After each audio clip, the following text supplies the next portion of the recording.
Hi everybody, this is Laura. I'm doing a quick tutorial on how I cover my cake presentation boards with fondant.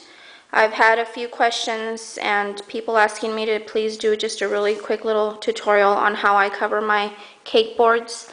There are several ways of doing it and I've tried a few of them, and this is really the easiest way that I have found to do it, and it works really well every time, so you might want to give it a shot. The boards that I use are foam core, and I purchase large foam core boards at craft stores. You can find them at any Hobby Lobby or Michael's, and these are 1/2 inch thick. They are super sturdy. Even with like large wedding cakes, I would say that feed like up to 100 people, this is good enough. They won't bend, they won't break or crack on you. So I love these. Now, you all know that I have a scroll saw, and so I can cut pretty much any shape. But for those of you that don't have a scroll saw, I would highly recommend, if you want to make your life easier, purchase one. You can get one at Home Depot or Lowe's for like 90 bucks, and that's a really good one. If you don't want to get yourself a scroll saw, then the more tedious way to do it would be just to, cut whatever shape or size you want on the board and use an X-Acto knife. It is very time consuming, and that's how I used to do them. But now I've got a scroll saw, so I don't need to worry about that anymore. Okay, so what you're gonna need is, of course, your foam core board. I use shortening, okay, and this is what I use to stick the fondant onto the board, and I'll show you guys how I do that. You need a rolling pin, of course, to roll out your fondant. I'm going to be covering my board with black pre-colored satin ice vanilla fondant. I'm working on a Team Jacob cake from Twilight right now. I use powdered sugar for when I roll out my fondant. You're going to need a pizza cutter or a palette knife. I like pizza cutters. They're a lot faster and easier to work with. And then you need a smoother. Okay, so I'm gonna start by just taking a bunch of shortening in my hand and just smearing it very thinly all over the surface of the cake board. Okay, so I'm gonna do that now.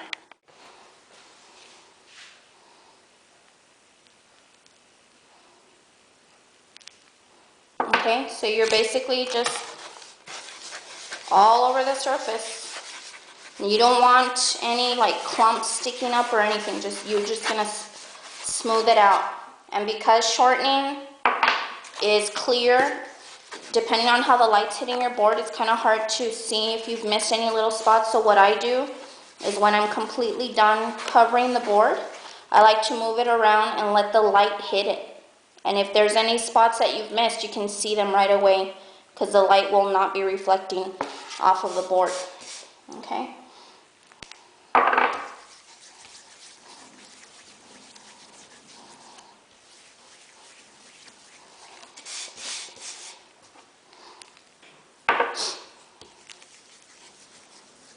It's a little bit messy, so when you're done covering your board with fondant, you're going to have to go wash your hands, because you're probably not going to want to get any shortening on your fondant. You can use any kind of shortening for this. It really doesn't matter. Vegetable, non-vegetable, high fat ratio, Crisco, whatever you want. Okay, so just from rubbing my hands on it, I can feel that there is shortening on every inch of this thing. Okay, and I'm checking with the line. Totally covered. Okay, so now we're gonna set this aside while we roll out our fondant, and I'm gonna go wash my hands. I shall be back. Okay, so I've kneaded my black fondant and I'm getting ready to roll it out. I just sprinkled a little bit of powdered sugar on my working table and a little bit of powdered sugar on the fondant as well to keep the rolling pin from sticking to it. And I found this really cute little tiny sifter at World Market, and so that's what I use to just, spread the sugar around on my table. So I'm going to roll the fondant out now. My board is a 14-inch, it's really little, so I just got a very small amount of fondant, maybe about 4 or 5 ounces. Okay, so I'm going to roll that out now.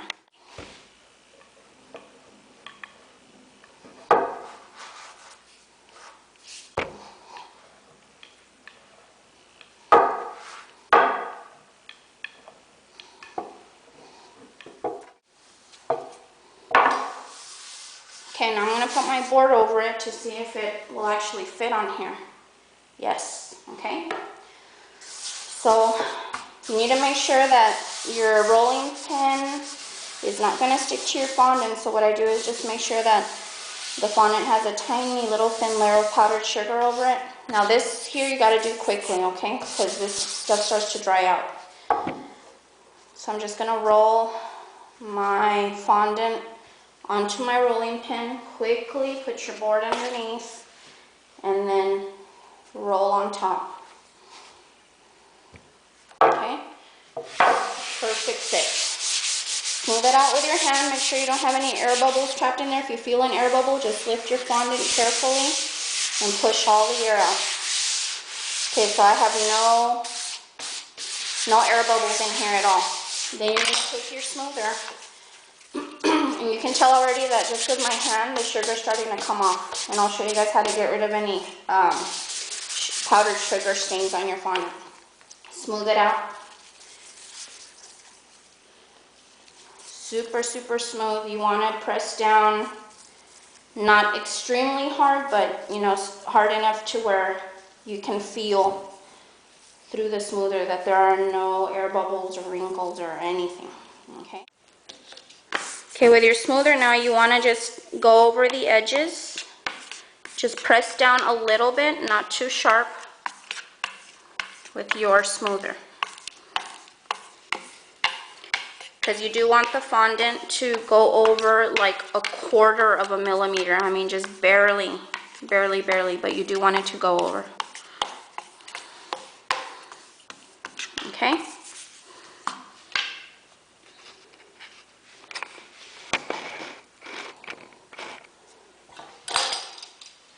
Okay, once you've smoothed it out, now you're going to take your smoother. I don't know if you're left-handed or right-handed. I'm right-handed, so what I do is I take my smoother and I'm holding it, okay? Then you're going to take your pizza cutter, and the first cut will be diagonal, okay, just to get an opening in there. And you want your pizza cutter to be parallel with the side of the board. You don't want to be at a weird angle, okay? It's got to be flush up against the board. Okay, so there's my first cut. If it's not absolutely perfect, don't worry about it. But what you want to do is have your smoother close to the edge, and with the pizza cutter, you do quick, sharp movements, okay? And then you're turning it as you are cutting.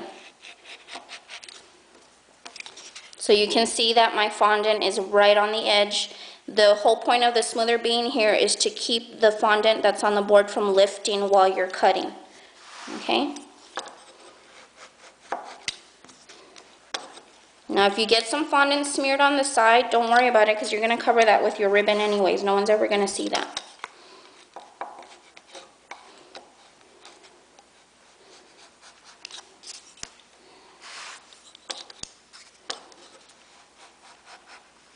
If you start getting huge clumps of fondant, just cut it off and get it out of the way. Don't let anything get in your way from having a good view of what you're doing.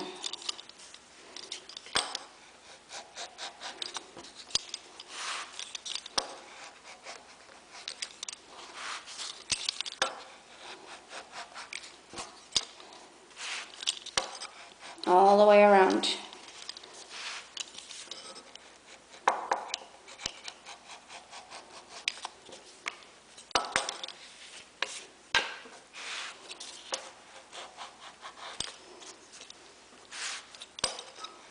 Okay, now this clump is getting big for me, so I'm going to just cut it off, get it out of the way.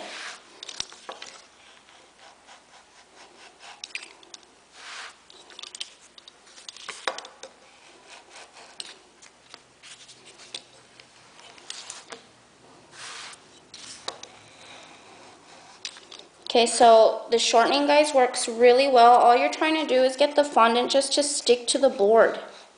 Right away, it starts to dry, and it's not going to start to move on you. It really doesn't move. The only way it's going to move is if you accidentally, stub the board with your finger and lift the fondant, which my husband and I both have done accidentally.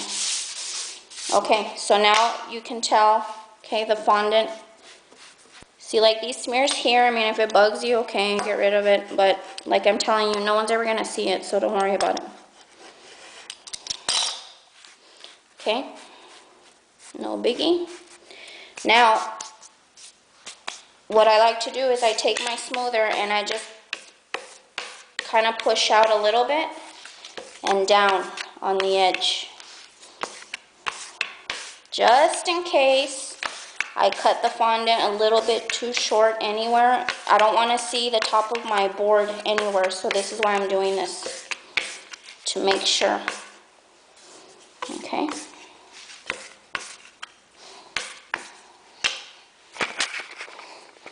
Okay, so the board is now covered in fondant, and I'm going to clean my area here and put all this mess away so I can show you guys how to get rid of any powder residue from your sugar that was left on your board. Okay. Alright guys, so here's our board covered in fondant, and as you can tell, there's still some little tiny bits of powdered sugar.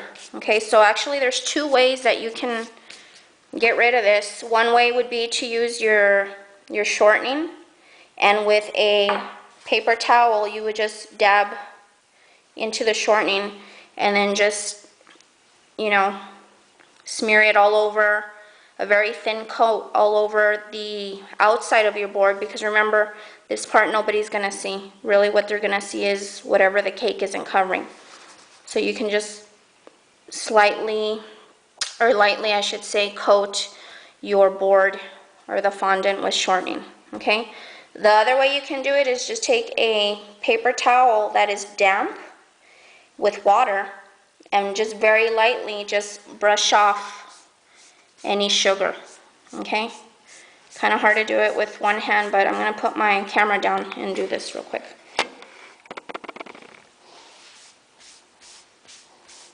And this is a good way to get your fondant shiny. I learned this from watching a video on YouTube by Ron Ben Israel. And like I said, guys, don't worry about the middle of the board. No one's ever going to see that.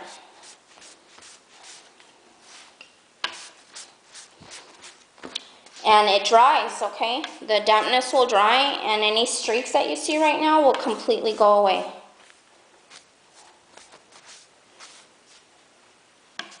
You don't want to get it too wet, or else it's going to start getting sticky. You're just slightly and very lightly brushing the paper towel on there. So now all of my sugar is gone. Okay? The only thing that you see now are the streaks, but once this is completely dry, it's going to be totally gone. Like here, it's already disappearing. Okay? So there it is, guys. That's how I cover my boards with fondant. And sometimes if, you know, they want happy birthday or whatever, I use my stone stamps and I'll stamp it right on the fondant. Like right now would be a good time to do it before it dries. Or you can just glue on your tappets. Alright guys, so hope this helps. Let me know what you guys think, and let me know if you have any questions or if there's anything that needs a little bit more explanation. Alright guys, talk to you soon. Thank you. Bye-bye.